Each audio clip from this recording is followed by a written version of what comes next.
Ladies and gentlemen, welcome to Talk Spicy. I'm Coach Gene Clemens. Thank you for joining me wherever you are joining me. Rate the show, comment, agree, disagree, but whatever you do, keep it spicy. 5-star ratings are appreciated. And if you're joining me on the YouTube channel, make sure you like, make sure you subscribe. We have officially entered hoodie season, ladies and gentlemen. We got the first really cool temperatures of the season, of the year here in Savannah. I was excited, opened up my window, let the cool air come in. I was really excited for my air conditioner. I was really excited for my heating, my electric bill. That has been astronomical over the last few months, which is crazy because I don't even keep my house super cold until it gets cold, and then my house tends to be cold because I don't turn the heat on. One thing I know about hoodie season though is that and the reason I call it hoodie season is simple because it gives you the ability to wear a hoodie all the time, and not look crazy. Like a lot of our students in schools, they wear hoodies year round, and they look crazy to me, legit crazy. It's 95 degrees outside. These jits be having hoodies on, and I'm like, yo, what are you doing? It's 107 degrees outside. You got a hoodie on, and we'll look you dead in the face like nothing's wrong. And I'm like, yeah, no, you got a hoodie on. It's 97 degrees. I've got on a breathable polo, and I'm about to die. And they be dying. They be funky under there. You know they do. Just be sweating up a storm. I'm like, I hope that little whatever you wearing, your Old Spice, your degree, I hope it's working overtime right now because you're going to need it. You know what else needs to work overtime? Giants fans.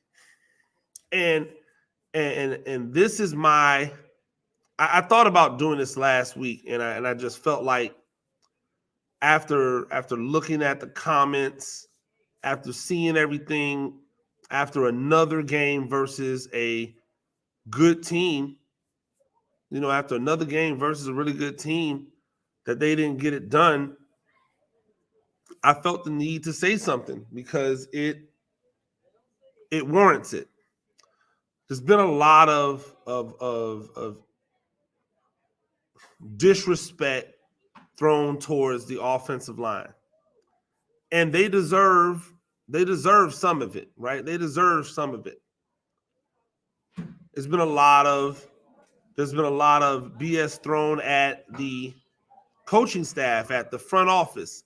Now they want to start blaming the front office for failures to do certain things. Oh, well, we failed to put an offensive line around Daniel Jones that would make him successful. I think it's always interesting, like Giants fans as a whole, not individually, because I know he receives criticism individually from individuals, but as a whole, they all make nothing but excuses for Daniel Jones and his play. Meanwhile, they don't give any of that same recognition, that same attitude, that same energy to anyone else on the team. Like Saquon Barkley runs behind that offensive line that you think can't pass protect. He runs behind the same offensive line. But when he gets hurt or he's banged up, nobody goes, man, y'all are doing nothing to protect your really talented running back. You're not putting guys in place to be able to take advantage of the talents of your really talented running back. Nope, you just go, oh, he's injury prone. You just go, oh, he's injury prone. Forget about the fact that ain't nobody blocking in front of him. It's just all his fault, right? And so, that's what ends up happening. That's what ends up happening in the world that we live in, we end up in situations where we blame a certain entity, but we only blame them in conjunction to this. So I like to remind Giants fans of something. When Evan Neal went at your throats, when Evan Neal was talking wild, when Evan Neal was essentially defending himself, he was doing that from a place of hurt, right? He was doing it from a place of hurt. He's heard people say things like, oh, he is fat. We've had people superimpose his head on fast food workers' bodies. By the way, this was before the comments. We've had people talk about he was a bust, talk about he was the worst mistake that the regime has made. They talked about how he can't, like, he's not good, he's not working hard, he's not focused in, like all of the things that you would say, right? And meanwhile, not recognizing any of the things that have led to his struggles. Yo, he is not a natural tackle. He is a guy who was raw at the position. He was a guy who was going to need time at the position. There's still a chance that that's not the best position for him, but no grace for him. Daniel Jones has been here 5 years, still the same Daniel Jones to me, right? The moment that things aren't right, he doesn't know how to process, how to troubleshoot, how to turn nothing into something. That's always been the case with him. It's always just run and run recklessly until you get hurt. That's been him, right? But everybody's willing to give him the pass. Oh, he's had this, he's had that. He wasn't allowed to. He didn't get. Oh, this was his coach. Oh, that was his coach. Oh, this was his offensive line. Oh, those were his receivers. Every excuse in the book. But you're not willing to give a second-year offensive lineman who has to deal with the likes of Dallas's pass rush, San Francisco's pass rush, Washington's pass rush. You're not willing to give him grace. You've given grace everywhere else that you can possibly give grace when it comes to Daniel Jones. But Saquon Barkley doesn't deserve anything. You give Daniel Jones all the credit for his season last year, which was a mediocre season. And meanwhile, you talk like Saquon Barkley's not that important. Yet, since Saquon Barkley's been out, right? Let's get back to the offensive line.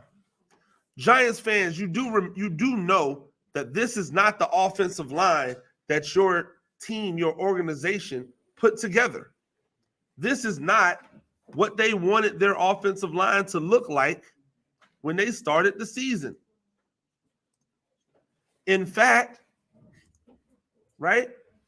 In fact, you could argue that if their offensive line, the one that they actually want out there, ever actually has a chance to play together because they've had injury after injury after injury, this offensive line won't be bad.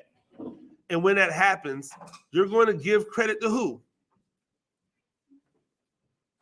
When that happens, you're going to say what? Because when Thomas comes back, that gives them the flexibility to then move Ezeudu to left guard, which is where he should be anyway. Now you have two big, athletic, physical specimens at your left tackle and left guard. You have Ezeudu, who's now protected from the speed rush, which is where he struggled at, because now Thomas is out there. You get your center back, who's hurt, and now you don't have the left guard, who should be the backup left guard, having to come in and play center, right? Your right guard is McKeithen, when healthy. He's proven to be like a good option, not a great option, but a good option. And then you have Neal. You have one of the biggest, one of the nastiest offensive lines in football. Now you know what you do? Stop trying to be all fancy and 8 billion different shifts and motions and then throw a 2-yard like flat route to a guy who's going to get tackled because nobody fell for all that stuff. Now you do what Philly does. You do what, to a certain extent, what Tennessee and what Atlanta does. You lean into your run game when you get back a healthy Saquon Barkley, because there is a difference between this team when Barkley's back there and when Barkley's not, even without offensive linemen. That offensive line that you saw out there in the game on Sunday, that is nowhere near the offensive line that the front office wanted to put in place. And I'm not here to normally defend Giants front office, but you fans are acting ridiculous. You're acting as if you have not suffered a bunch of injuries to one unit. You act like this is the first time. Oh, so you expect that the front office should be able to put not only good starters in place, you want them to be able to put good backups in place as well. You want them to be able to not only put good starters in place, but you want them to be able to put starting level backups in place while also paying your quarterback $40 million a year. Like, tell me how you want them to get that done. Hey, newsflash, Giants fans. If any team in the NFL suffers 3 losses on the offensive line, they're not going to be good. Most, if they suffer 1 loss, will not be good. Baltimore is the closest example of a team getting it done with multiple O-line injuries, but they have Lamar Jackson and they have warts. Like, they just lost a game they weren't supposed to lose. Yes, there were drop passes. Yes, there were turnovers. But why? Because the protection just isn't as good. So there's not as many shots. The running game isn't as good because those offensive linemen are out. They just have a way better quarterback. Lamar Jackson's just way better. I remember when y'all tried to get that narrative off that Daniel Jones was as good as Lamar Jackson, but he's not. He's nowhere near as good. Nowhere near. And so what you Giants fans have to do is to understand that when you are constantly beating down your players, at some point, your players are going to strike back. And that's what Evan Neal did. After 2 years of nothing but disrespect, after 2 years, well, not even 2 years, a year and some change of y'all acting like he is super horrible, after you only notice the things that he does wrong and you never notice the things that he does right, he lashed out. He said stuff. Hurt people. So he was trying to say hurtful things. Right?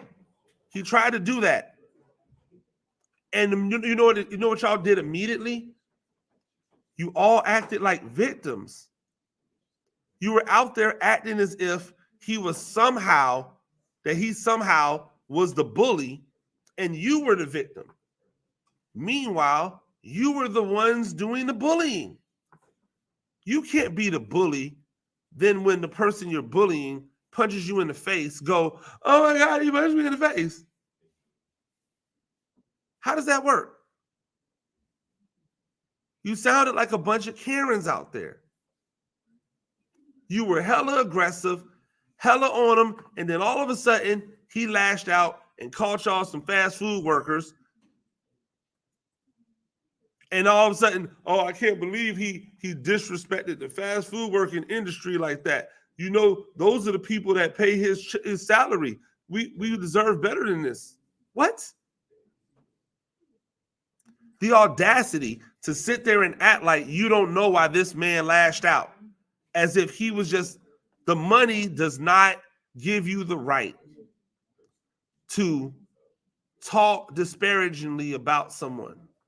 If you just want to say he's not good, cool, say he's not good. But the links that y'all go to, the type of stuff that y'all say, the memes that y'all put together, all of those things, they don't help. All of the negativity that you put together, it does not help. It only hurts.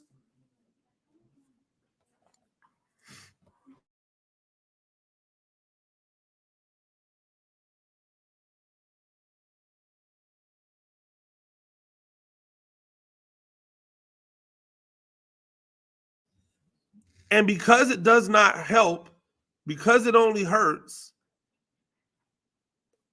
I don't understand why you do it. It makes no sense to me why you do it. Who's benefiting from it? Do you feel better because you're disrespecting this guy? Do you feel better when you just take a crap all over the entire offensive line? You think that Ben Bredesen wants to be playing left guard 1 minute, then center the next minute? You think that Jeremy Azudu, who thought he was supposed to be a guard, wanted to all of a sudden now be thrust into left tackle duty, backing up an all-pro, replacing an all-pro, having to be responsible for the blind side of Daniel Jones? No. You think that coach wanted to put those people in that place? No. They have no other choice because this is how the NFL works. You do realize they only dress like 7 or 8 offensive linemen at most. Why do you think you see in blowouts, you see the offensive line still out there? Why do you think in blowouts, you still see the offensive line hanging out, playing? Because there's just not many of them dressed for the game. You can't afford to.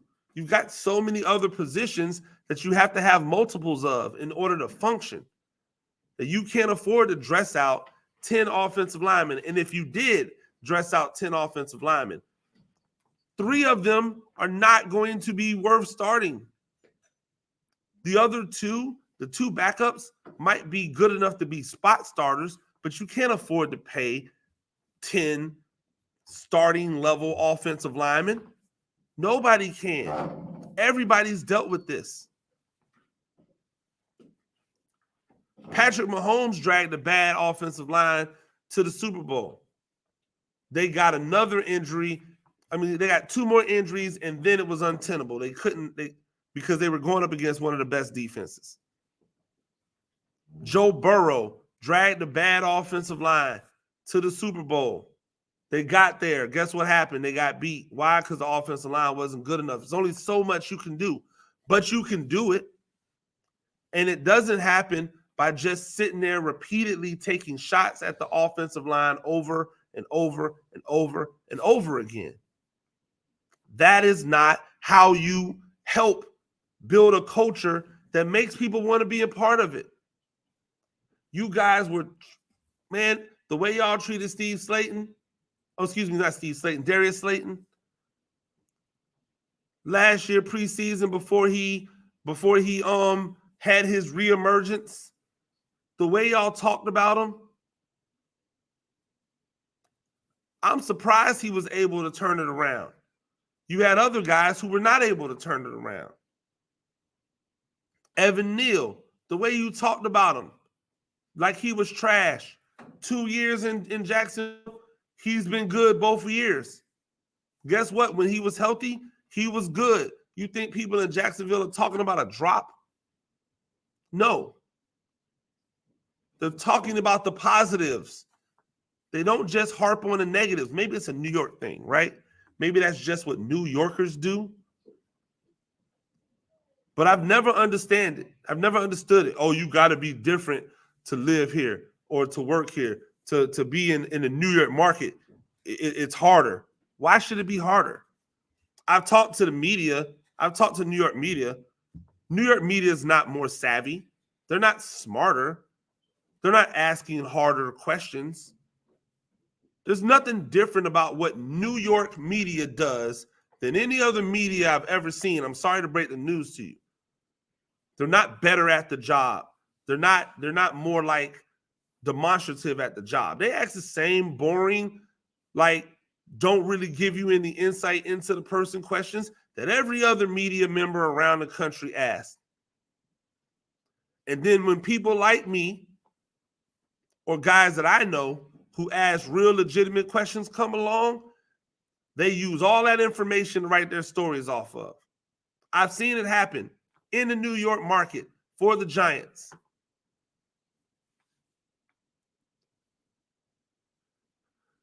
So acting as if you're victims when someone lashes out, when you've had nothing good to say about them at all, what do you expect to happen?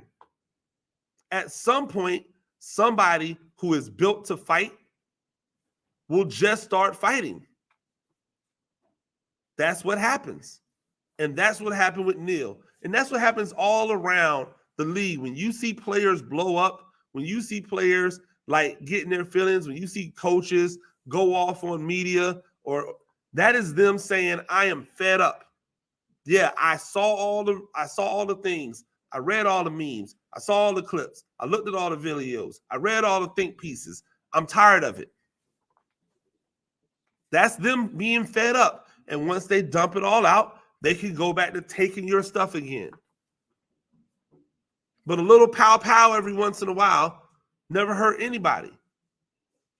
Right?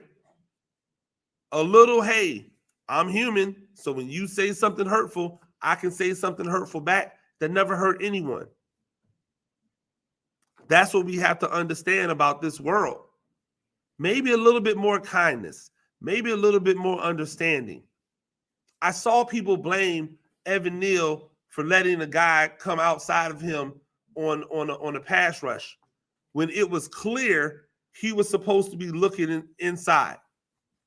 Now, whether or not he was supposed to look inside, then turn back out, I don't know.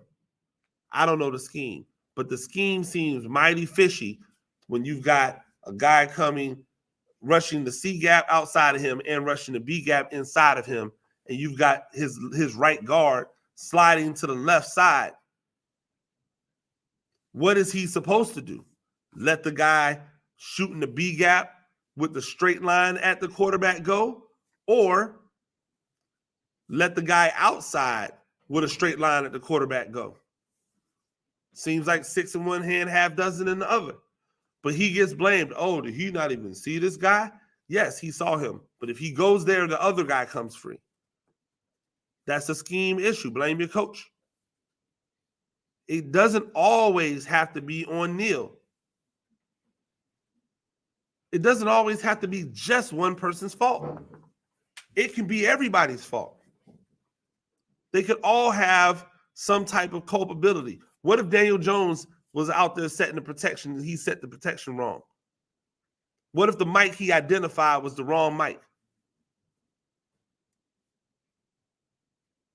We can have a little bit more understanding, a little bit more love, a little bit more patience for teams that we claim to care about. People talking about, I'm already checked out on this year. You're checked out after 5 games of a 17-game season? The Giants started off the season last year, I believe, 7-1, 8-1. They only won 9 games, which means there was a whole lot of losing. 9 or 10 games. I don't remember exactly. But that means that there was a whole lot of losing on the back end. But because you won on the front end, that kept you engaged for the rest of the season.